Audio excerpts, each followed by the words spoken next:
Le Nouvel Esprit Public, Philippe Meyer, bonjour.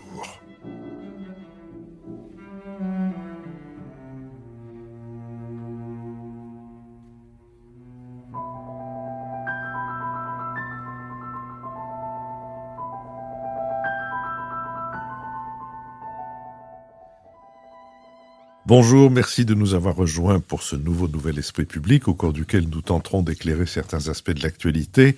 Nous le ferons avec Jean-Louis Bourlange, président de la Commission des Affaires étrangères de l'Assemblée nationale, David Jayes, enseignant et essayiste, Béatrice Gibelin, directrice de la revue Hérodote, et Lionel Zinsou, ancien Premier ministre du Bénin et président de la Fondation Terra Nova. Nous sommes partenaires de l'hebdomadaire Le 1, dont le dernier numéro a pour titre « Peut-il perdre ?» Il est ainsi chapeauté, avec un peu plus de 4 points d'avance sur Marine Le Pen, Emmanuel Macron a déjoué les pronostics alarmistes qui portaient la candidate d'extrême droite quasiment à sa hauteur. Le président sortant peut-il perdre ? Comment, dans les 2 semaines d'entre-deux tours, peut-il convaincre et la gauche et les abstentionnistes de le rejoindre ? La question de sa capacité à mobiliser un électorat élargi est d'autant plus cruciale que jusqu'à présent, Emmanuel Macron a tracé sa route à son habitude, en solitaire et selon son propre agenda, sans manifester le moindre signe de main tendue.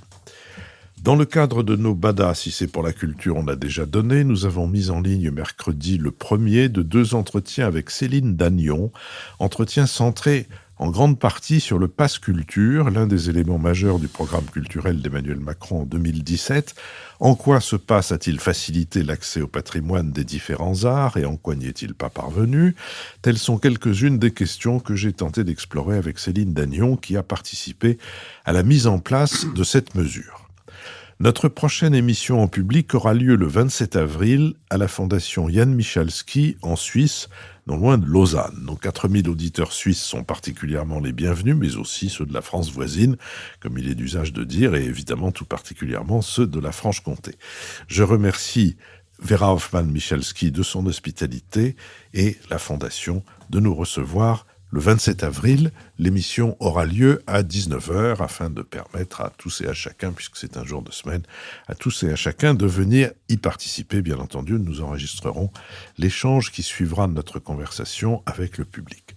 Enfin, ma harangue introductive ne serait pas complète si j'omettais de vous rappeler que nous vivons essentiellement de vos contributions et qu'il nous faut impérativement en augmenter le nombre, qu'elles sont défiscalisées à hauteur de 60% et qu'elles ne pourraient pas mieux tomber. S'il arrive en effet que des sponsors nous achètent un peu d'espace, ils sont trop peu nombreux et leurs commandes sont trop incertaines pour que nous puissions assurer le budget de la saison prochaine. Je vous propose que nous en venions maintenant au sujet de notre conversation qui est le premier tour de la présidentielle avec ses impressions de faux déjà-vu.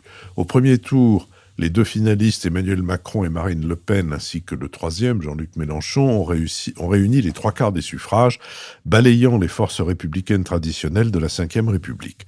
Lors du second tour, le 24 avril, dans une répétition du match de 2017, la candidate du Rassemblement national, avec 23,41% des suffrages, affrontera Emmanuel Macron, qui a recueilli 27,6% des voix. Le chef de l'État a progressé de 3,6 points en un quinquennat, tandis que Marine Le Pen a gagné 2,1 points. Les Républicains et le Parti socialiste, qui ont structuré la Ve République, cumulent 7% des voix, contre 56% il y a 10 ans. Yannick Jadot pour Europe Écologie Les Verts et Valérie Pécresse sont au même étiage, 4,58 pour l'un, 4,79 pour l'autre. Anne Hidalgo n'a obtenu que 1,74% des suffrages et se place derrière l'inclassable Jean Lassalle, 3,1, et le communiste Fabien Roussel, 2,31. Le politologue directeur du Centre d'études et de connaissances de l'opinion publique, le CECOP, Jérôme Jaffray, observe, je cite, que le vote en faveur de candidats qu'on peut qualifier de radicaux au sens extrémiste à droite comme à gauche, Le Pen, Zemmour, Dupont-Aignan, Mélenchon et les candidats trotskistes, totalise près de 56% des suffrages exprimés. On n'avait jamais vu ça de toute l'histoire électorale française. Fin de citation. L'abstention a atteint 26,3%, le 2e taux le plus élevé des 11 présidentielles organisées depuis 1965, après les 28,4% de 2002. 4 candidats, Anne Hidalgo, Yannick Jadot, Valérie Pécresse et Fabien Roussel, ont appelé à voter pour le chef de l'État. Jean-Luc Mélenchon a demandé de ne pas donner une seule voix à Madame Le Pen. Valérie Pécresse a déclaré qu'elle voterait pour Emmanuel Macron. Éric Zemmour a appelé à voter en faveur de Marine Le Pen, malgré leurs désaccords. Comme en 2017, Nicolas Dupont-Aignan a appelé à voter en faveur de Marine Le Pen. Quant à Jean Lassalle, il laisse ses électeurs libres de leur choix. Selon un sondage IFOP fiducial pour LCI et TF1 publié le 10 avril, 44% des électeurs de Jean-Luc Mélenchon voteront blanc, nul ou s'abstiendront. 33% envisagent de voter pour Emmanuel Macron et 23% choisiraient Marine Le Pen. Selon un baromètre Ipsos pour France Info, ce sont 27% des électeurs de Jean-Luc Mélenchon qui voteraient pour Marine Le Pen au second tour, et ce chiffre atteint même 34% selon un sondage Elab pour BFM TV. L'IFOP souligne que seuls 35% des électeurs de Valérie Pécresse feraient le même choix que leur candidate, 35% opteraient pour Marine Le Pen et 30% refuseraient de voter pour l'un ou l'autre des finalistes. Si 76% des électeurs d'Éric Zemmour comptent déposer dans l'urne un bulletin Rassemblement National, 20% préfèrent l'abstention et 4% pourraient même voter pour Emmanuel Macron. Enfin, selon le baromètre Ipsos du 13 avril, Macron l'emporterait avec 55% des voix au second tour, devant Marine Le Pen, 45% sur cette question. Béatrice Gibelin. C'est d'abord en tant que géographe que je vais parler de ce premier tour. On présente toujours, maintenant depuis ces résultats, 3 blocs. Un bloc d'extrême gauche, un bloc de centre et un bloc d'extrême droite. Effectivement, au vu des résultats, on tourne autour de 27, 23 et 22. Donc tout ça semble à peu près équilibré. Si on regarde la géographie à l'échelle du territoire métropolitain, mais on pourra peut-être aussi parler un peu des DOM, on a une géographie qui est tout à fait différente. Le premier point, c'est qu'on a maintenant un vote clairement sur l'ensemble du territoire pour Marine Le Pen. Très longtemps, et ça reste ses bastions majeurs, ça a été au fond d'une France du Nord-Est à une France du Sud-Est. C'est là que ça a démarré et c'est là que ça s'est conforté.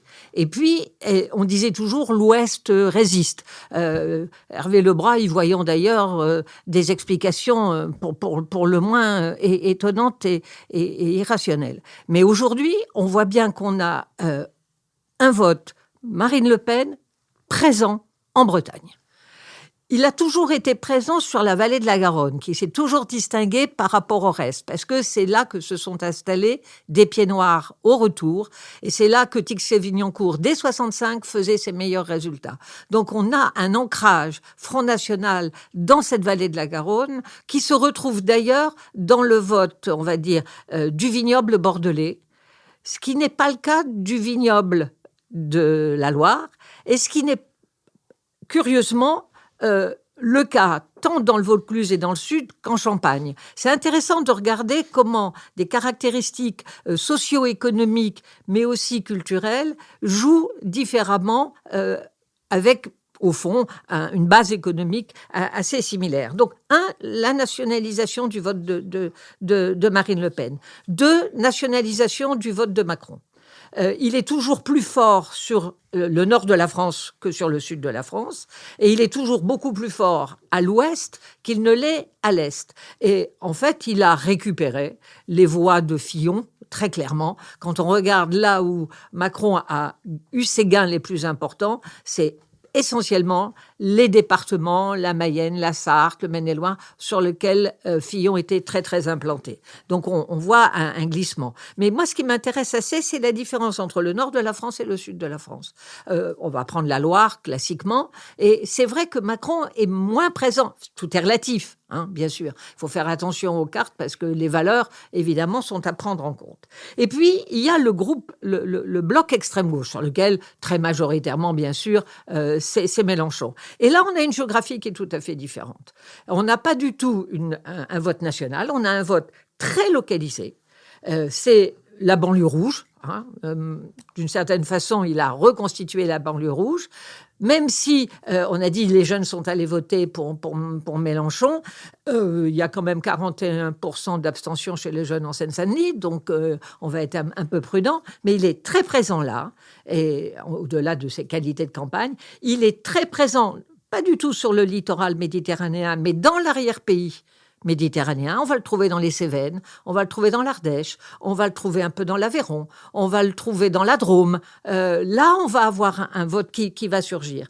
Puis le troisième élément qu'on va voir, c'est dans les villes universitaires, dans les grandes agglomérations et dans les grandes agglomérations universitaires. C'est Grenoble, c'est Lyon, c'est Lille, c'est Nantes, c'est presque systématiquement, vous allez retrouver la présence de Mélenchon. Curieusement, il n'est pas suffisamment, par rapport à ce qu'on s'attend, il n'est pas très présent dans le Nord-Pas-de-Calais. C'est-à-dire ce vote populaire, profondément ouvrier, profondément défavorisé, qui peut avoir un sentiment d'abandon, même s'il ne l'a pas été, j'insiste là-dessus, il est, loin derrière Marine Le Pen et depuis très longtemps. Et donc, quand on dit que Mélenchon, c'est le vote du peuple, c'est le vote populaire, il faut peut-être s'interroger. C'est d'abord parce que parmi les cadres, il fait 23% des cadres ont voté pour lui. Mais c'est quoi ces cadres? Ça peut être des profs d'université, des profs, des enseignants divers et variés. Mais ça peut être aussi des jeunes cadres du privé qui peuvent être motivés avec donner sens à leur activité, etc. Enfin, il faut faire attention, ne pas faire une équivalence entre Mélenchon, vote populaire. Marine Le Pen, oui, est là. C'est elle qui est la première dans les employés et sur les petits salaires, c'est-à-dire à moins de 1 000 euros. Quand on va encore voter à moins de 1 000 euros, on vote Marine Le Pen plus qu'on ne vote, en fait, Mélenchon. Donc, on a une nouvelle géographie. Je veux dire, cette carte à laquelle on était très habitué en rose et bleu, on ne la voit plus. C'était rose pour le PS et c'était bleu pour la droite. On a une carte entre orange, marron, avec quelques petits points rouges. David Jayes. Ce qui est intéressant avec les élections, et en particulier l'élection présidentielle française, c'est que c'est de la symptomatologie. C'est-à-dire que derrière le vote, derrière les chiffres, on va essayer de faire parler énormément de réalités géographiques, sociologiques. Et de ce point de vue-là, je souscris à ce qui vient d'être dit. Je crois que nous sommes dans une confirmation et même une clarification des équilibres qui se sont dégagés en 2017, avec ces 3 grands blocs boostés d'ailleurs à fond par l'effet vote utile dans les dernières semaines de campagne, chacun voulant porter son suffrage sur le ou la candidate qui lui paraissait presque de manière métapolitique le mieux exprimer la France telle qu'il ou elle l'imagine. Alors ces 3 blocs, ils sont très marqués territorialement ou socialement. C'est-à-dire que le bloc d'extrême droite de Marine Le Pen, c'est plutôt un bloc à dominante populaire, malgré tout. Et c'est plutôt, disons que le vote pour Marine Le Pen croît en fonction inverse de la densité géographique. Moi, je le vois très bien dans mon département, le Lot-et-Garonne. On voit que plus on va vers les villages dispersés, plus le vote Marine Le Pen augmente. Et plus on va au contraire vers les villes et vers la densité urbaine, plus c'est le vote Mélenchon qui augmente. Et à Agen, paisible ville moyenne du Sud-Ouest, c'est Mélenchon qui sort en tête. Pour une simple et bonne raison, c'est que c'est une ville qui s'est, dans son centre-ville, en partie appauvrie, mais avec une population beaucoup plus métissée, beaucoup plus diverse culturellement que la population qui vit dans les villages alentours. On a un bloc central qui, effectivement, est réparti un peu partout sur le territoire. Il n'y a pas vraiment de variable géographique déterminante. En revanche, il y a une dimension sociale forte, puisqu'on est quand même sur des CSP+. Et il y a une dimension générationnelle aussi, puisque les retraités ont massivement voté pour Emmanuel Macron, notamment avec les réserves de voix de François Fillon de la précédente élection. Et puis le bloc d'extrême gauche, effectivement, il est très marqué géographiquement aussi, puisqu'il est très lié à la densité urbaine, que ce soit dans les dom-toms, dans les banlieues. Il y a quelques isolats, effectivement, en Ardèche ou dans les zones néo-rurales, ce que j'appelle les zones néo-rurales, qui en fait étaient des zones de vote écologiste aux élections européennes, qui là se sont assez largement portées sur Mélenchon par effet de vote utile.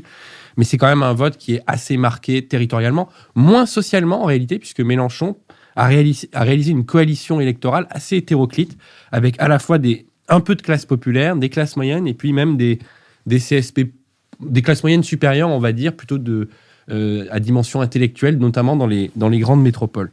Ces 3 blocs, il faut comprendre que ce n'est pas un accident, ils viennent de loin, c'est le résultat de 40 ans d'évolution, de polarisation du marché du travail, d'un maintien en France d'un secteur public très fort, tandis que le secteur privé était sous pression et sous concurrence internationale, de métropolisation, d'immigration aussi, de diversification culturelle de la société.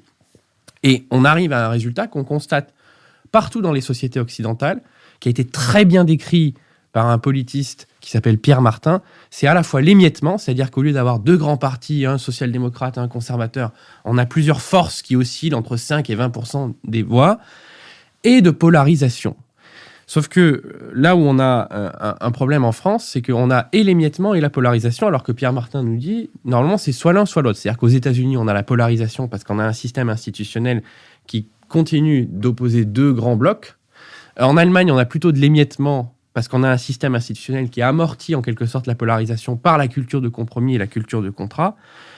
Et en France, en quelque sorte, on a fromage et dessert à cause de l'involution de la Ve République depuis 2002. C'est-à-dire que elle avait été créée pour le général de Gaulle, qui avait une grande légitimité historique. Ensuite, elle s'est stabilisée avec le bipartisme, François Mitterrand s'étant parfaitement coulé dans ses institutions en 1980.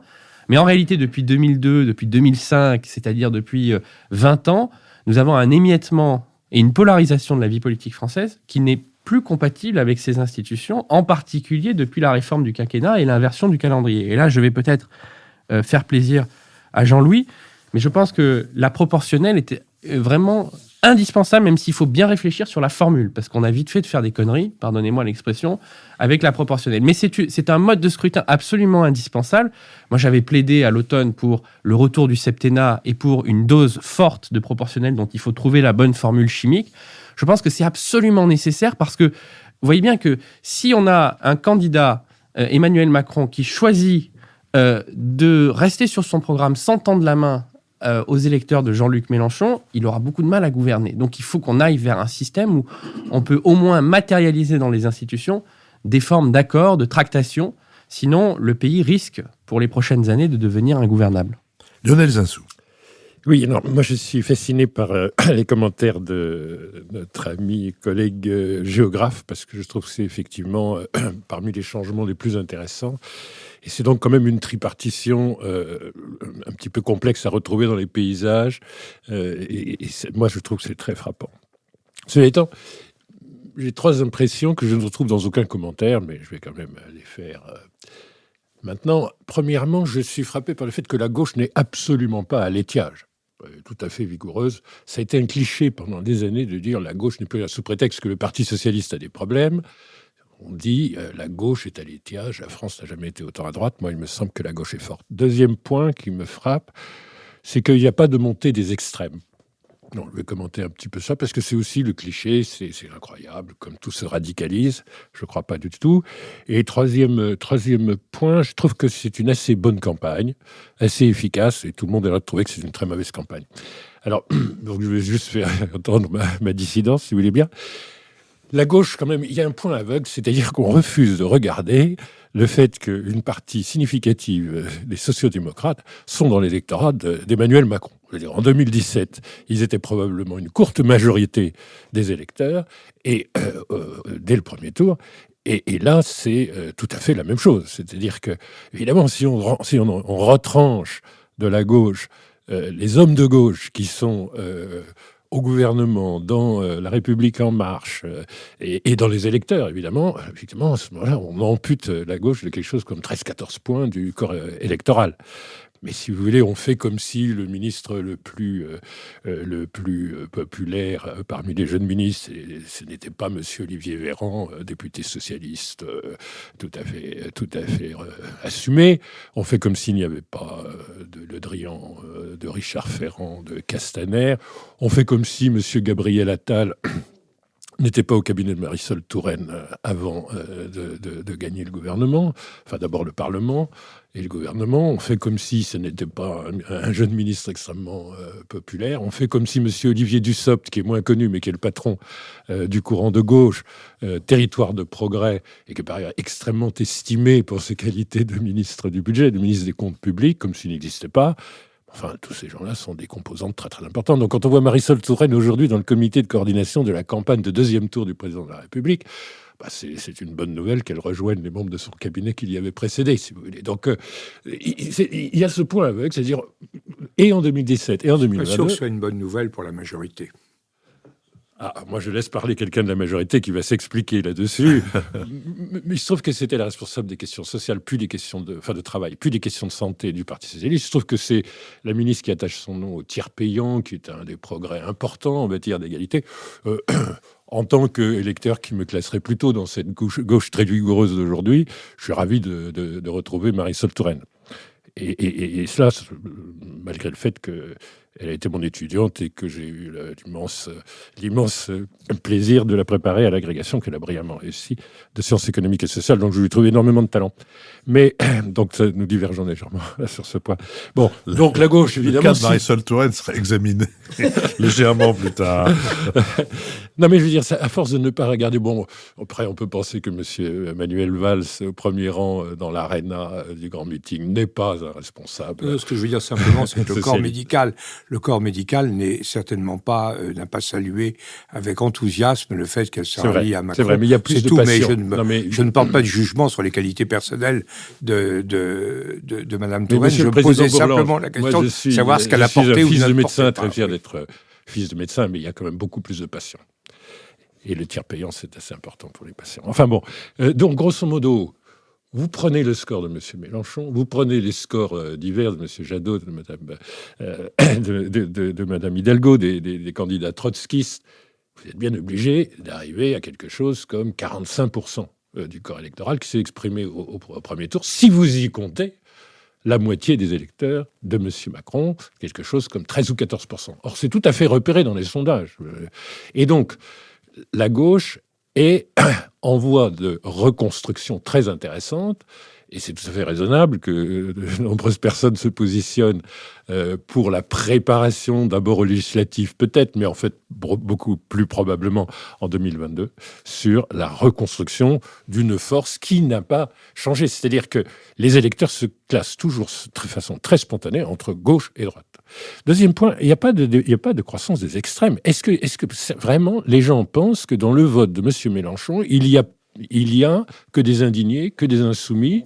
Non. Bien sûr que non. Là encore, le vote utile qu'évoquait David, qui était évidemment très frappant dans les derniers jours, les appels de Mme Ségolène Royal, de Mme Christiane Taubira, mais ça veut dire quoi? Ça veut dire qu'il a fait longuement une campagne autour de 10%, et ça c'est probablement le noyau d'extrême gauche. Et puis, il a rallié, parce qu'il fallait avoir une chance de faire un barrage à l'extrême droite, et que ce soit la gauche pour qu'il y ait un vrai débat de société au deuxième tour. Et là, il est rejoint par des gens qui sont des sociodémocrates, des écologistes, des jeunes gens, etc., qui ne sont pas forcément inscrits dans une problématique extrême. Quant à Mme Le Pen, est-ce que les gens pensent vraiment qu'il y a 23% plus 7% de réserves zémouristes qui sont d'extrême droite? Bien sûr que non. Il y a évidemment un vote utile, là aussi, à peu près de la même ampleur, avec un rallye qui s'est fait dans les mêmes jours, avec la même puissance autour de Mme Le Pen, et où, évidemment, vous recyclez une bonne partie du centre-droit et de la droite qui a voté pour M. Fillon. Alors, je pense qu'il y a probablement peut-être 50% d'extrême chez M. Mélenchon et peut-être les 2/3 ou quelque chose comme les 3/4 dans l'addition Marine Le Pen plus Éric Zemmour. Mais au total, ça n'est évidemment pas 56%. Donc, moi qui ai beaucoup d'admiration pour Jérôme Jaffray, j'étais vraiment très affligé de l'entendre compter des gens où je compte beaucoup d'amis qui me semblent extrêmement sociodémocrates ou extrêmement centristes ou extrêmement radicaux de gauche chez M. Mélenchon, les compter pour des révolutionnaires. Ça me paraît complètement faux. Donc, il n'y a pas de montée des extrêmes. Donc, le procès qui est fait à M.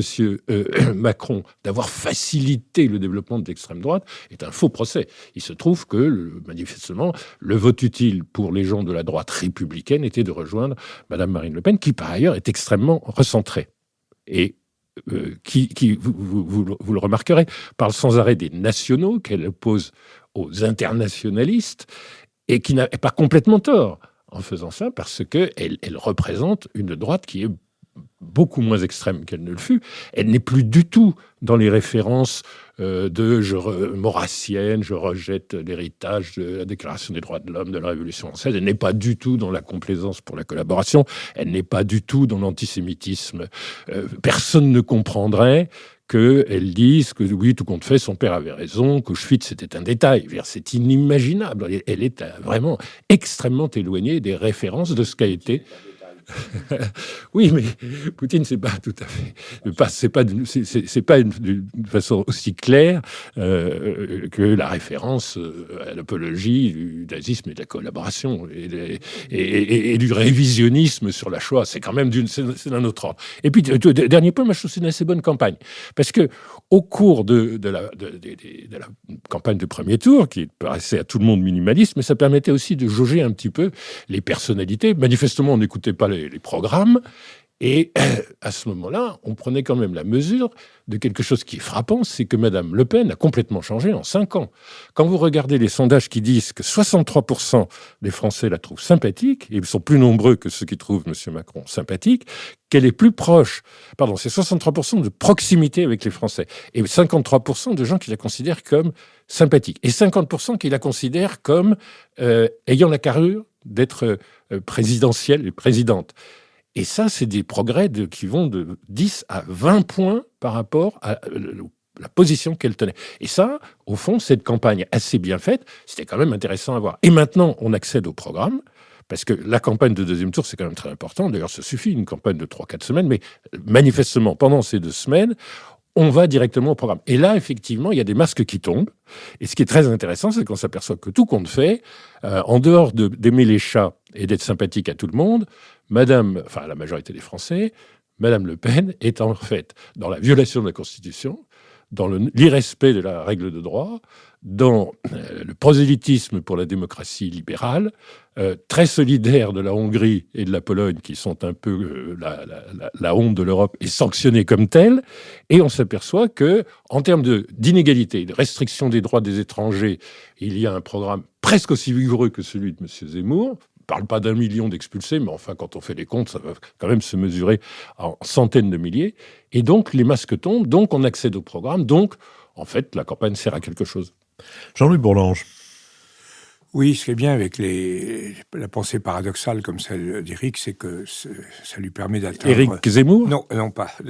Excusez-moi, c'est je ne sais pas à quel Éric vous pensiez. Tout à fait intéressant.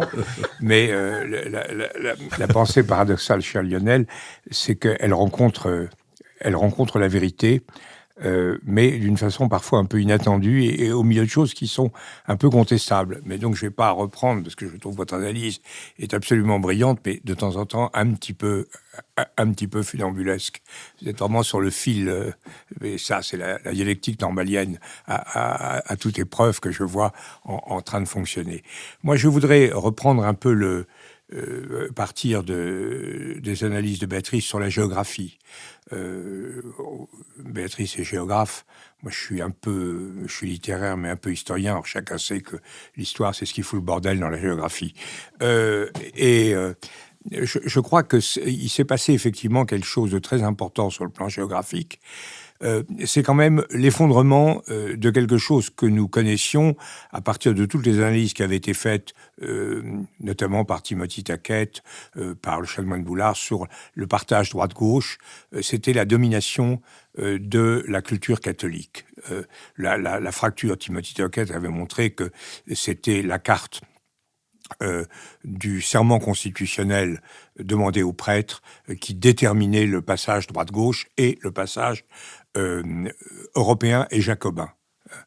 Évidemment. Girondin et jacobin. Non.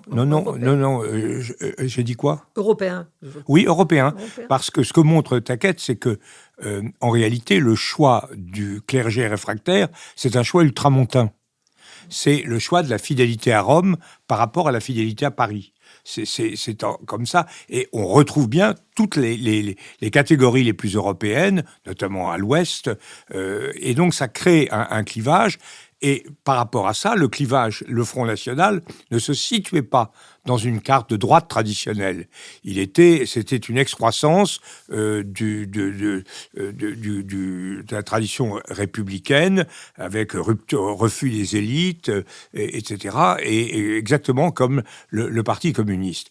Ça, c'est fini. Dans les descriptions extrêmement précises et minutieuses que nous a proposées Béatrice, on voit bien que tout ça est différent. Alors, qu'est-ce qui remplace ? D'abord, il y a des choses quand même très intéressantes. D'abord, c'est le revenu. Là, on a quand même une écrasante domination du revenu. Pourquoi ? Parce que nous sommes dans une société qui n'obéit plus aux élites et qui ressent donc comme absolument immérité la différence de revenus. Nous sommes dans une société qui est travaillée par des pulsions au sens strict du terme, pas polémique, mais des pulsions communistes, c'est-à-dire chacun doit avoir selon ses besoins. Parce que toute différenciation sociale est ressentie comme abusive, car on ne croit plus, en réalité, au service que rendent les élites, qu'elles soient celles de l'argent, du savoir ou du pouvoir. Donc il y a quelque chose là de très révolutionnaire dans les votes, et c'est là où je nuance un peu ce que disait Lionel. Deuxièmement, nous avons une distribution, là Béatrice l'a senti très, très clairement, liée à l'urbanisation. On voit bien qu'il y a 3 France. Il y a une France des métropoles, des métropoles opulentes, des métropoles aisées, de la classe supérieure, de la classe moyenne, de la classe, c'est Paris par exemple, et qui est profondément ouverte, etc., profondément macronienne. On a un vote de la France, de la périphérie, disgracié, qui est essentiellement le vote Mélenchon, de gens qui sont mal intégrés, souvent venus de l'immigration, victimes s'organisant sur des bases un peu identitaires. Et troisièmement, on a une France marginalisée, qui est une France, justement, de la ruralité, des petites communes, etc., de gens qui sont à part. D'ailleurs, Zemmour avait, je dois dire, bien analysé ça dans ses ouvrages précédents, et ça, on le voit vraiment à l'œuvre. Puis la troisième chose, le troisième critère qui est intéressant, c'est le critère de l'âge. Eugénie Bastier l'avait signalé dans le Figaro il y a quelque temps, au début de la semaine, et je crois qu'elle a raison. C'est très frappant de voir que le vote Macron est un vote de gens de mon âge, de gens assis, établis, qui sont conservateurs, suffisamment sûrs d'eux-mêmes pour être modérés, et qui représentent une grande partie de l'opinion. À côté de cet âge, on a la France égoïste, mais où la France qui préserve, qui lutte pour la préservation de ses avantages, qui est très lepéniste. La France, la société, l'âge de l'activité est actuellement un âge lepéniste. Ils luttent, ils n'ont pas envie de partager le gâteau, ils n'ont pas envie de le donner aux immigrés, ils n'ont pas envie d'eux. Et en revanche, ils sont tout à fait d'accord avec le programme consistant à baisser les impôts, à baisser la TVA, à augmenter leur pouvoir d'achat. Et ils ne sont pas du tout dans une optique partageuse. Et le troisième, les jeunes, qui est une France rêveuse, la France utopique, on voit les radiotrottoirs, c'est très frappant. On aura un avenir, on veut un avenir. Mélenchon fait rêver les gens. Donc on a ces trois critères. Alors sinon, il y a 2 choses. Je suis d'accord avec Lionel sur la réalité des enjeux. Je crois d'ailleurs que Emmanuel Macron ne l'a pas assumé très bien, alors que ces clivages, ce sont les enjeux réels. En réalité, je suis à la fois en désaccord, en accord avec Lionel sur ce point, il y a un éclatement de la gauche et de la droite. Il y a la mythologie de la gauche qui a éclaté. C'est-à-dire qu'il y a quelques années, M. Hollande pouvait dire « Si M. Besancenot arrive devant moi, je me désiste pour lui », ce qui était complètement aberrant en termes gouvernementaux. Il est évident que M. Besancenot était beaucoup plus près de M. Bayrou ou de M. Juppé. M. Hollande était beaucoup plus près de monsieur. Oui, je suis vraiment gâteux, hein. C'est clair. Était beaucoup plus près de François Bayrou ou d'Alain Juppé que de Besancenot. Et cette espèce de carcan mythologique a éclaté. Et c'est ça qui s'est passé à gauche, et la même chose à droite, où on a effectivement une droite européenne, libérale, ouverte au marché, face à une droite identitaire, autoritaire, qui s'incarne dans Le Pen et dans Zemmour. Donc on a bien cet éclatement. Mais là où je ne suis pas d'accord, et je termine par ça avec Lionel, c'est quand il dit, ça ne veut pas dire que si Mélenchon l'emporte, ça ne veut pas dire que que tout le monde est révolutionnaire. Bien sûr que non, mais c'est très important que la polarisation se fasse autour de quelqu'un qui, sur tous les enjeux, l'enjeu atlantique, l'enjeu de l'économie de marché, l'enjeu de la laïcité et de l'islamisme, et d'un certain côté et d'un côté extrémiste. Et en revanche, là où je suis d'accord avec Lionel, c'est quand il dit qu'il y a, je l'avais d'ailleurs dit il y a longtemps à Esprit Public, c'est que le macronisme est une philosophie de gauche. Quand vous êtes pour l'État-providence, c'est le quoi qu'il en coûte. Quand vous êtes pour l'Europe, c'est la sécurité collective et la multilatéralité. Quand vous êtes pour les valeurs démocratiques, la démocratie représentative et le respect des droits fondamentaux, ce sont des valeurs de gauche. Donc on a bien une rupture symbolisée par Ségolène Royal qui rejoint Mélenchon et Marisol Touraine qui rejoint Macron. Donc on a bien deux gauches et on a bien deux droites. C'est comme ça. Ce qui est mort, c'est la droite et la gauche. Mais les droites et les gauches ont encore de l'avenir devant elles. Béatrice Gibelin. Oui, il y a deux choses dont on n'a pas du tout encore parlé. La première, c'est de l'écologie. Parce que c'est une vraie interrogation, alors que c'est une préoccupation qui, quand même, maintenant, est partagée, je crois, par une majorité de Français, particulièrement chez les jeunes, parce qu'ils se disent qu'ils vont être les plus concernés, évidemment, par les conséquences extrêmement négatives de ce réchauffement climatique. Il y a honnêtement plus beaucoup de climato-sceptiques aujourd'hui, mais qu'elle n'a pas été vraiment présente. Et Jadot n'a pas du tout pu incarner véritablement. D'ailleurs, il fait un résultat inférieur aux 5%. Et je trouve que ce débat, il n'y a pas de raison qu'on ait forcément un parti écologique. L'écologie doit effectivement être transversale et tout le monde doit s'en préoccuper. Et je trouve que c'est très peu présent. Alors, il paraît que demain, le président à Marseille va annoncer son programme écologique, mais il n'était pas présent dans sa première campagne, très peu, même s'il a fait des choses lors de ce quinquennat, et peut-être plus que d'autres, mais c'est devenu une préoccupation très importante. Et je suis assez surprise par ça. Puis une autre chose qui me préoccupe, alors on va peut-être un peu au-delà de ce premier tour, bien sûr, et même du second, c'est la différence entre cet ancrage local des élus, tant de la droite que de la gauche. Le PS tient des régions, le PS tient encore des grandes villes, le PS tient encore beaucoup de choses, et idem évidemment pour les Républicains. Et cette rupture presque d'une certaine façon entre un vote national où on a les grands partis qui font des résultats très, très surprenants, même si effectivement une partie, on va dire de la gauche de gouvernement social-démocrate vote Macron, et que peut-être elle va retrouver son vote auprès de ses élus qui ont bien travaillé, qui sont là et qui va durer. Mais il y a quand même vraiment ce qui n'existait pas avec cette différence-là entre le national et le local. C'est pour ça que, là, je rejoindrai Lionel, je pense que cette gauche de gouvernement absorbée par Macron n'est pas morte au niveau local. Et que dans la configuration, peut-être, qu'on va avoir aux législatives, on va avoir un Parlement qui risque de ne pas du tout ressembler à ce qu'il y avait en 2017, malgré, je l'espère, une victoire de Macron. David Jays. On a tendance à raisonner exclusivement en matière de gauche et de droite. Et ça, pour moi, c'est assez emblématique de la persistance rétinienne, en particulier parmi les élites, de cadres d'analyse traditionnels qui sont pas dépassés, mais relativisés dans les analyses de la population. Moi, si je fais parmi mes amis un sondage rapide des votes, je compte une surreprésentation d'électeurs du PS, d'Europe Écologie Les Verts, de LR et même de Reconquête par rapport à la réalité des suffrages exprimés. Et de ce point de vue, il me semble qu'il y a une forme de décalage entre les cadres d'analyse que les élites politiques, intellectuelles, etc. continuent de porter sur la société et la façon dont les gens raisonnent, surtout avec cet effet de vote utile. Et donc, de ce point de vue-là, effectivement, on retrouve les mêmes étiages qu'avant si on raisonne avec les catégories gauche et droite, parce que, comme disait Lavoisier, rien ne se perd, rien ne se crée, tout se transforme.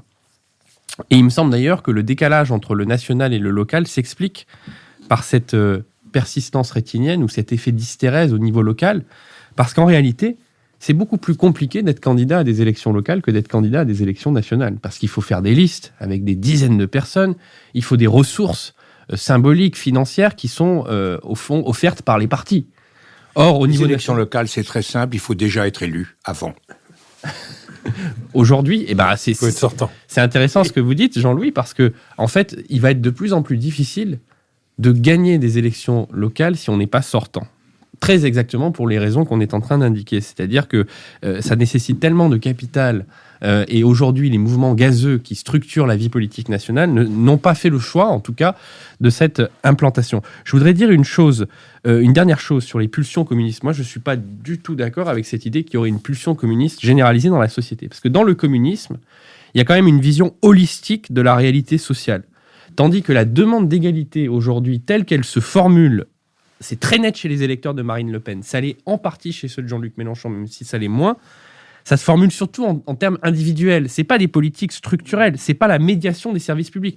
On veut en avoir pour notre argent. Et d'ailleurs, pour moi, un des éléments de différence majeure entre Le Pen et Mélenchon, c'est que Mélenchon, c'est encore un vote qui est axé sur les services publics, sur les biens communs, sur les biens publics, alors que Marine Le Pen, ça n'est que des baisses de cotisations, de charges, d'impôts pour en avoir pour son argent. Votre argent. Voilà. Et ça, pour moi, c'est quand même le fait, la conséquence en fait de la société de marché, du fait que on ne conçoit les rapports interindividuels que comme des transactions de gré à gré en quelque sorte, et qu'il n'y a plus cette médiation holistique des structures de la société. C'est le vieux débat sur le socialisme en un seul pays. Là, c'est le communisme en un seul individu. Lionel Zinsou. Oui, je crois que c'est très important que Béatrice insiste sur l'écologie, la transition énergétique, tout ce que ça va signifier dans l'industrie, l'industrie automobile, par exemple, dans l'agriculture, où il y a évidemment des dilemmes très très importants, des choix. Et donc, ça aurait été très intéressant d'avoir au fond, une vraie confrontation de programmes là-dessus et la génération d'idées nouvelles. Alors, c'est assez amusant parce que le président de la République se tourne vers les think tanks. Moi, je fais partie d'un petit groupe d'activistes qui se réveillent tous les 5 ans et s'endorment ensuite, qui s'appelle les GRAC. Et on a l'impression que chapitre par chapitre, le président est en train de prendre, c'est un peu la même chose pour Terra Nova, toute une série de suggestions. Et par exemple, Pascal Canfin va devenir un intellectuel organique du macronisme très important, le président de la commission environnement du Parlement européen. Il a écrit des choses intéressantes, notamment avec Thierry Pech chez Terra Nova. Et on est en train manifestement d'en faire la colonne vertébrale du programme d'écologie du président. Mais c'est un peu tardif. Cela étant, c'est le propre de toute campagne. Forcément, dans une campagne, vous avez des sujets minuscules qui deviennent tout d'un coup très très importants. Il y a eu un moment où les recettes halal et cachères dans les cantines scolaires étaient devenues un problème absolument considérable, qui n'est pas pourtant tout de même le plus important. Mais je reviens quand même sur mon idée qu'on a une campagne intéressante, parce que quand même tous ces sujets quand même commencent à apparaître, et les gens qui veulent devenir érudits du programme de Madame Le Pen, c'est des gens d'ailleurs confiants dans la nature humaine, parce que franchement c'est un programme très très très singulier, assez incohérent, totalement inexécutable. Enfin bon, ou ceux qui veulent devenir des érudits du macronisme. Séance difficile d'ailleurs, parce que quand même très très inspiré de Paul Ricoeur et en fait assez rigoureuse. Bon, maintenant ils y accèdent. Cela dit, moi je suis frappé quand même par le fait que quand vous dites qu'il y a des indignés, des insoumis, des pulsions révolutionnaires chez M. Mélenchon, mais il n'y a rien de ce qui existait dans les programmes il y a seulement 20 ans, du genre la collectivisation des moyens de production. Quand vous pensez que c'était au programme de François Mitterrand, quand vous pensez qu'on a, en février 1982, nationalisé toutes les banques, les 5 plus grandes compagnies industrielles et holding, et qu'on a renforcé énormément la collectivisation des moyens de production, mais tout ça a totalement disparu. C'est-à-dire, dans le mélenchonisme, il n'y a même pas l'ombre. Si vous voulez, dans la caverne mélenchoniste, le théâtre d'ombre ne comporte rien qui correspond à la tradition révolutionnaire. Mais une autre chose, et dernière, Philippe, c'est, quand je dis que cette campagne est une campagne assez bonne, je suis frappé par le fait qu'il n'y a pas eu énormément de scandales, de diversions. Alors, il y a des diversions sur des thèmes mineurs peut-être, mais de diversions haineuses. Je crois d'ailleurs pas du tout qu'il y ait de la haine. Tout le monde vous explique que le président est complètement rejeté, que c'est la même chose que la haine de Sarkozy, le mépris pour Hollande. C'est le président qui aborde les élections présidentielles avec le niveau de la cote de popularité la plus élevée. Bon, elle est un peu inférieure à celle de M. Édouard Philippe, qui est maintenant en campagne à ses côtés et qui va l'être de plus en plus. Mais regardez, le scandale McKinsey, c'est typique. Ça n'a pas pris. Le copinage, etc. Ça a beaucoup frappé les amis de David, là, qui froncent les sourcils, parce que, effectivement, dans le domaine des élites, les amis de David sont des gens qui ne confondent pas McKinsey et McDonald's. Mais il y a quand même une vaste majorité de Français qui pensent que McKinsey est un concurrent de McDonald's, si vous voulez. Donc, c'est inconnu. Évidemment, si on leur dit, et en plus, c'est partagé avec Accenture, Roland Berger, Bain et le Boston Consulting Group, mais ça échappe complètement. C'est une manœuvre montée qui aurait pu être un scandale. Il y a MacGyver aussi. Hein. Ça aurait pu être le scandale, la preuve du copinage, la corruption sur la terre. Ça fait pchit complètement. Donc nous avons quand même une campagne extrêmement décente. Oui, les attentats qu'avait prédit Jean-Luc Mélenchon ne se sont pas encore produits. Enfin, Jean-Louis Bourlanges. Oui, d'abord un petit mot sur, quand j'ai parlé de communisme, j'ai pas du tout parlé d'une idéologie. Je faisais simplement allusion à la fameuse formule sur la distribution selon ses besoins, selon ses capacités, différence entre le communisme et le socialisme. Et je disais qu'il y avait derrière ça simplement un principe assez fondamental dans une grande partie de l'opinion, qui est que l'égalité, la stricte égalité des revenus devrait être la règle. Qu'il n'y a aucune raison que, en fonction des études, du rôle dans la société, quelqu'un soit plus payé qu'un autre. Ce qui est une conception, une revendication qui a tout à fait qui pose des tas de problèmes, bien sûr, mais qui a tout à fait une certaine légitimité. C'est le babouvisme. Pourquoi est-ce que les gens... Oui, c'est ça. Donc, je pense que ça progresse, et ça progresse du fait de la disqualification du rôle spécifique des élites. Nous sommes dans une société qui est moins solidaire, c'est-à-dire où chacun, en fonction de sa situation, agit dans le sens d'une sorte d'intérêt commun, et plus égalitaire. Et je crois que c'est une explication. Alors, sinon, moi, je suis d'accord avec Lionel sur le fait que cette campagne a posé les vrais enjeux. Je crois d'ailleurs que Macron n'a pas réussi à en accréditer l'idée, et c'est une chose qu'il aurait dû faire. Je pense que, c'est complètement absurde de dire qu'il a créé cette situation. Ce qu'on entend à droite, il a voulu détruire c'est comme Jospin qui disait « j'ai été battu à cause de mes adversaires ». Ça, c'est normal, les adversaires sont pas faits pour élire Jospin. Et c'est la même chose pour la droite. Il est évident que Macron n'a pas fait campagne pour Pécresse. C'est absolument évident. Mais la structuration de l'opinion, cette structuration ternaire qu'on a observée, elle correspond à une réalité profonde dans ce pays, et elle est beaucoup plus réel que l'affrontement droite-gauche, ce qui ne veut pas dire qu'il n'y a pas des attitudes de droite et des attitudes de gauche de chaque côté d'ailleurs. Mais je trouve que on a posé les vrais problèmes. Les vrais problèmes, c'est quoi ? C'était l'Europe ou pas l'Europe, c'était l'écologie avec ou sans le nucléaire, c'était est-ce qu'on est du côté de l'Est, du côté de M. Poutine, ou est-ce qu'on est du côté de l'Alliance occidentale, est-ce qu'on est donc pour le renforcement de l'Europe ou pour le repli sur des valeurs nationales, est-ce qu'on est pour une économie de marché ou pour une économie centralisée, est-ce qu'on est pour l'État-providence ou pour le refus de l'assistance, tout ça existe et est tout à fait présent dans l'ensemble il suffit de voir les candidats, chacun porte un certain type de choses et ce sont les débats réels. Donc je crois que dans cette élection, par rapport à d'autres élections, on est passé d'une confrontation mythologique entre une gauche mythique et une droite mythique à une confrontation réelle sur les enjeux fondamentaux de notre société. Et j'ajouterai une chose, c'est, je crois, dans la perspective du second tour, c'est que ce qui me m'impressionne et m'inquiète un peu. Je crois que j'ai écouté Béatrice sur certaines télévisions et elle disait, je crois, des choses assez proches de ce que je vais dire. C'est le décalage qui existe entre la perception des enjeux par les Français du second tour, qui tournait encore au début de la semaine, mais ça change un peu à peu, sur l'arrogance de M. Macron, tout sauf Macron d'un côté, et puis de l'autre, le pouvoir d'achat.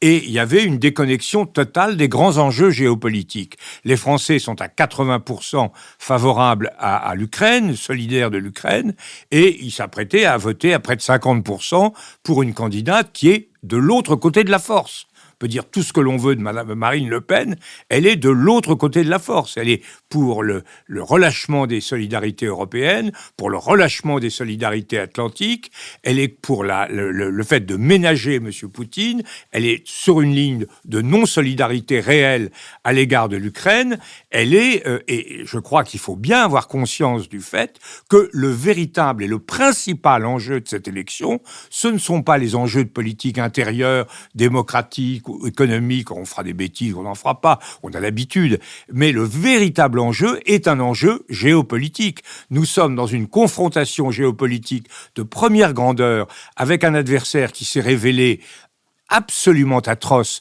d'un irrespect total pour toutes les valeurs qui sont les nôtres, d'une hostilité déterminée non seulement à l'Ukraine, mais aux forces, à l'ensemble de l'Union européenne et aux États-Unis. Nous sommes en face de cela, et si Madame Le Pen était élue, je vous dis, pour mesurer la simple signification de cette élection, il suffira de lire les journaux russes les 25 et les 26 avril, et on verra ce que c'est qu'une défaite géopolitique de première grandeur telle que nous ne l'avons jamais connue depuis la fin de la Seconde Guerre mondiale. Je vous remercie. Nous sommes arrivés à notre dernière séquence, la séquence des brèves. Je voudrais l'ouvrir en m'attardant un court instant sur le score de la maire de Paris aux élections présidentielles dans sa propre ville, 2,17%. Je voudrais rapprocher ce score qu'on peut qualifier de fiasco du chiffre de l'abstention au deuxième tour des municipales à Paris en 2020, 63,29%. C'est-à-dire, ceci indépendamment de la personne et de la personnalité de la candidate à l'élection présidentielle, également maire de Paris, ceci me paraît être le fruit d'une loi scélérate inventée par François Mitterrand pour sauver Gaston Defferre à Marseille en 1983, si je me souviens bien, c'est-à-dire la loi dite PLM, Paris-Lyon-Marseille. Nous avions publié avec Robert Guédiguian, cinéaste marseillais, et notre regretté ami Bertrand Tavernier, cinéaste lyonnais, une tribune pour demander l'abrogation de cette loi. Cette loi aboutit à une situation que nous avons déplorée quand elle se passe de l'autre côté de l'Atlantique, c'est-à-dire à la situation qui a opposé Al Gore avec George Bush Jr., ou à la situation qui a opposé Donald Trump à Hillary Clinton, c'est-à-dire une situation dans laquelle, avec un nombre de voix plus important, on est battu par celui qui a réussi à avoir les intermédiaires, car ce sont les intermédiaires qui font l'élection du président des États-Unis, comme ce sont les intermédiaires qui font les élections de la maire de Paris, de celui de Lyon, de son collègue de Lyon et de son collègue de Marseille. J'aimerais que ceux des journalistes qui auront l'occasion d'interroger Marine Le Pen et Emmanuel Macron d'ici dimanche prochain leur posent la question de savoir s'ils s'engagent à l'abolition de cette loi qui mérite absolument le nom de loi scélérate. Béatrice Gibelin. Eh bien, moi, je vais parler de l'ouvrage de Raphaël Llorca, qui Les nouveaux masques de l'extrême droite. C'est un petit livre. Il avait écrit La marque Macron, qui avait été assez remarqué, on va dire. Et je pense que c'est intéressant pour éclairer un peu ce qu'on a dit sur Marine Le Pen, et en particulier ce qu'a dit Lionel. C'est la façon dont elle a adouci beaucoup son discours, même si une fois qu'on regarde vraiment son programme, on se rend compte que rien n'a vraiment changé. Mais c'est intéressant de voir les nouveaux codes esthétiques, plus de bleu marine, mais du bleu ciel, toujours le regard vers le ciel, pas la ligne bleue des Vosges, mais au contraire, loin vers le haut, les tutos de chats, des tas de choses comme ça qui ont, j'allais dire, un peu endormi et vraiment dédiabolisé. Et Éric Zemmour prenant l'inverse, au contraire, très offensif, y compris sur ses affiches de campagne où il regarde tout droit, ce qui n'est pas son cas à elle. Enfin, je pense que c'est intéressant d'analyser un peu tout ça pour comprendre effectivement comment on ne doit pas trop se laisser berner par un certain nombre d'habiletés d'images et voire de couleurs. Voilà, c'est pas long, mais c'est intéressant. Lionel Zinsou. Oui, alors, une lecture élitaire, minoritaire, austère. Éric Lombard. On dit austéritaire maintenant. Éric Lombard, grand serviteur de l'État, directeur général de la Caisse des dépôts et consignations, signe un livre qui explique son métier de patron de la plus grande institution financière française, publique, d'État, instrument du quoi qu'il en coûte, très important, notamment sur le logement, sur le soutien aux entreprises, maison mère de la Banque publique d'investissement, la BPI, donc assez caractéristique de cette espèce de macronisme hyper social-démocrate, hyper État-providence. D'ailleurs, il fait partie, comme au fond le noyau dur des macronistes, de la tradition Rocardo-strauss-kahnienne du pouvoir actuel. Donc, Éric Lombard fait un livre au cœur de la finance utile. Donc, c'est le goût du paradoxe, parce qu'il y a très très peu de Français dans la campagne qui accepteraient de rapprocher utile de finance et d'évoquer le cœur. Et donc, c'est assez passionnant parce que c'est la banque des territoires et ça s'adresse exactement au problème de comment on change une géographie par certains types d'investissements, certains instruments. On parle beaucoup de recréer des cœurs de ville, d'avoir un urbanisme complètement raisonné, avec des forces qui s'y opposent, notamment les écologistes, qui bloquent assez profondément toute évolution d'urbanisme dans les grandes mairies, mais en même temps avec des luttes d'intérêts. Bon, c'est assez passionnant sur comment on fait une politique économique des territoires, parce qu'il y a des fractures dans les territoires, et donc il s'adresse directement à ça. Donc, avant les législatives, si on revient sur des sujets sérieux, et les grands enjeux qui ont été évoqués, et en dehors de la géopolitique, tout ce qui concerne les territoires et les moyens des politiques publiques pour créer du bien commun, de la solidarité, des paysages différents, des solidarités différentes. Éric Lombard, au cœur de la finance utile. David Jays. On a célébré il y a quelques semaines les 60 ans des accords d'Évian dans une indifférence quasi générale, je dois le dire, alors que c'est un événement absolument considérable, et pour l'Afrique et pour la France. Et moi, je voudrais vous recommander la lecture d'un très bon livre qui est celui de l'historienne Malika Rahal, qui s'appelle Algérie 1962, une histoire populaire. Excellent. C'est publié à La Découverte et c'est au fond les quelques semaines et les quelques mois qui ont suivi l'indépendance de l'Algérie, vue d'Algérie et surtout vue de la population. Donc c'est un livre qui est très charnel, très sensoriel parce qu'on entend beaucoup de cris, ça pétarade, on entend encore des tirs, des pleurs. Et c'est vu par la population algérienne. Il y avait vraiment une sorte de trou noir dans l'historiographie sur ce plan-là. Et j'en profite pour dire que cette question algérienne, elle est pour moi centrale et qu'il y a au fond une proximité sur cette question entre Jean-Luc Mélenchon et Emmanuel Macron qui n'existe pas avec Marine Le Pen parce que Marine Le Pen est dépositaire, comme Éric Zemmour d'ailleurs, de cette tradition que Benjamin Stora a qualifiée de sudiste, c'est-à-dire au fond une tradition qui n'a jamais accepté les équilibres résultant de l'indépendance de l'Algérie et qui continue idéologiquement de travailler et d'infuser en profondeur dans une partie du corps social.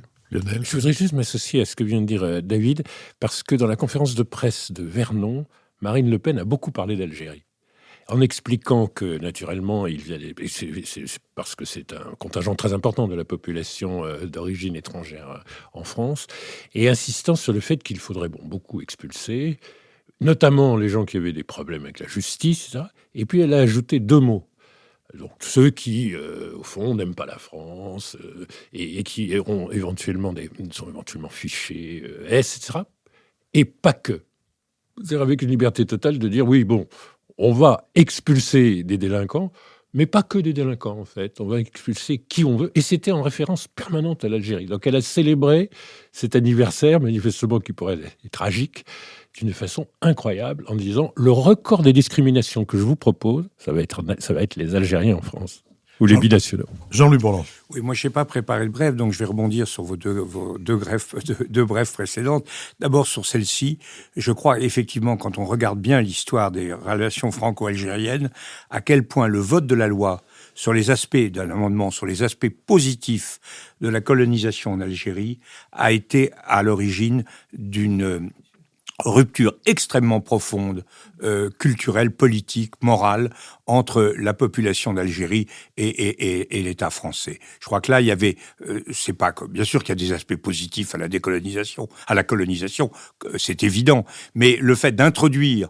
cette espèce de critère de valeur, et qui évidemment est un procès en faveur de la France, qui est pas du tout argumenté, etc., ça a été quelque chose, ça a été ressenti comme une gifle par la population algérienne. Alors, je voudrais rebondir sur la brève de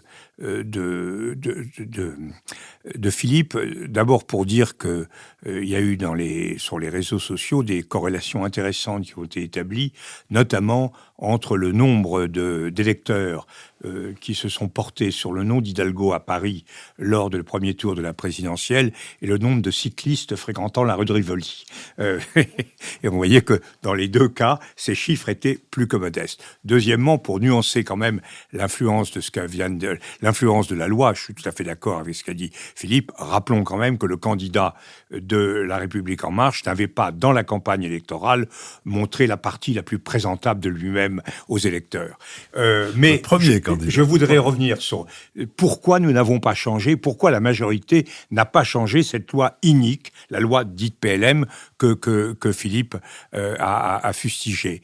Pour une raison très simple, c'est que le maire de Marseille et le maire de Lyon, qui étaient dans la majorité ou proche de la majorité, étaient attachés au maintien de ce système qui, pour être inique, leur avait été favorable. Et là, on voit que pour toute réforme du mode de scrutin se heurte toujours à une espèce de terreur sacrée de la part de celui qui a été élu sur le mode de scrutin qu'on va changer et qui se dit non, il faut garder ce mode de scrutin qu'on va changer car c'est celui qui m'a assuré la victoire. Sans comprendre, seul Mitterrand l'avait compris en introduisant la proportionnelle au dernier moment, sans comprendre que ce qu'il avait fait élire, c'était que le climat était favorable et que quand le climat n'est pas favorable, le maintien du mode de scrutin ne sert à rien, ce qui s'est révélé d'ailleurs vrai et à Marseille. Mais c'est là-dessus que je voudrais terminer. Ça me rappelle ce que me disait ce grand préfet républicain qui était Olivier Philippe, qui disait « Si vous voulez gagner une élection, faites faire la loi électorale par votre adversaire. Il veut tout gagner, il perd tout. » Je vous remercie. Je remercie aussi Sophie Jacquin avec qui cette émission a été préparée, Benoît Carré qui va en assurer le compendium, Nicolas Tourneau qui veille à notre site, tandis qu'Olivier Magloire veille aux plateformes de financement que je vous invite une nouvelle fois à abonder. Je remercie Adrien Beccaria qui vient d'enregistrer cette conversation pour le studio L'Arrière-Boutique, ainsi que Julien Neuville qui, pour Nouvelles Écoutes, la produit. Je vous rappelle que vous pouvez vous inscrire pour l'émission qui sera enregistrée en public le mercredi 27, l'émission d'analyse des résultats du second tour, enregistrée en public en Suisse, à Montrichet, à la Fondation Michalski-Hoffmann. Est-ce qu'il y a une corrélation entre les résultats du second tour et le fait qu'elle sera enregistrée en Suisse ? Je ne sais pas encore. Le fait qu'elle soit enregistrée en Suisse suppose que si les résultats du second tour sont ceci plutôt que cela, nous ne revenions pas en France après l'enregistrement de cette émission. Merci et à la semaine prochaine.